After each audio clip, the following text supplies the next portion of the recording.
Assalamualaikum warahmatullahi wabarakatuh. My name is Julian Tisa Putri and my official number is A1M2 19092. So today I will explain the material about training in language assessment. There are some points about this material. The first is early contributors, major contributors, work in progress, problems and difficulties, and the last point is future direction. But before I explain about the first point, I will tell you about the introduction about training in language assessment. Training in assessment have changed over time in response to society and educational change in policy and practice. It's also examined how different approaches for training in language assessment, from textbooks to distance learning, have altered such training. Finally, it examined ongoing challenge and future direction for increasing the assessment literacy of language instructors for the improvement of language learning and teaching. Okay, now let's move to the first point is about early contributors. Like education, language assessment is a microcosm of what is happening in learned society. There are three earlier periods of language testing, 1800 until 1980, and discuss how each period philosophies were reflected in available assessment training. According to Spolky, 1977 has divided language testing from the 1800 through the 1980 into three major periods. The first is pre-scientific, psychometric, and psycholinguistic. The pre-scientific approach, as practiced in the United States and Europe, relied mainly on the judgment of instructors as they assess a translation, composition, and oral performance or another open-end text presented to student. The very term pre-scientific judged this approach unscientific. The lack of science as applied to language testing during this period result in the debates as to the reliability of written and oral exam administered to large groups and of students and rated by different instructors. By the contrast, the second period, termed as the psychometric period, emphasized statistics and measurement and move away from open-end test question to test item focusing on discrete aspects of language such as vocabulary, grammar, pronunciation, and spelling. The format for testing also changed from the first to the second period. While in the pre-scientific period, students may have responded to prompts for a written essay or oral response, and test items in the psychometric periods include more but shorter questions. It was at this time that item types such as multiple choice, true or false, and similar short questions gained popularity in testing. By the 1970s, change in society educational measurement and theories of language learning result in a shift towards the psycholinguistic period. During this period, the focus shifted from discrete point testing toward test to measurement meaningful communication, Omeggio 1987.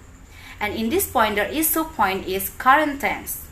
During this time, methods of collecting information from students gained popularity, such as portfolios of students' work and student self-assessment, and increased emphasis on the authenticity of the text the students was to perform with respect to language use in daily life, more 1994. And the second point is about major contributors. Any history of language testing will readily name a number of influences on language assessment. It is more difficult to pinpoint at what point change in the language testing arena begin to influence the pre- and in-service training of classroom teachers because of the gradual nature of the change. There are two major contributions to training in language assessment. The first is text-based materials. There are several ways to examine language testing textbooks, including length, content, and quantity of available textbooks. In addition to the contrast between specific texts, there are defined changes over time. First, text lengths increase over time as knowledge about language testing grew, and similarly, the number of references included in the text increased. As assessment changes, the textbooks used in teacher training must change as well. Just as new language testing textbooks began focusing on classroom teachers' practical needs. Additional text-based resources emerged in the 1990s and have continued to be used in the field. While early textbooks often combine theoretical explanation with samples from actual assessment practice, the 1990 saw an explosion of textbooks that could supplement existing ones by supplying examples that could be readily included in the classroom or a how-to on classroom assessment. And the second point is non-text-based assessment training. In addition to training provided by written text employed during a formal university or graduate level class or independently, other formats have become available for training language instructor on assessment. As technologies become more accessible and less costly, tape recording materials accompanied by tapes could be begun to replace live face-to-face workshops, according to Kenyon and Scientifield 1993 and Kenyon 1997. Such as instructional approach allowed instructors to seek on their own or upon advice from supervisor or other college new methods of language assessment to use in their classroom. So, to get access to more information on language assessment training. Let's move to the third point is about works in progress. Many of the current projects described are simultaneously work in progress and represent ongoing efforts to enhance both practice and understanding of assessment by language instructor. The addition of online tutorials, podcasts, videos, and e-portfolio across the world demonstrates the continued interest in and need for these resources.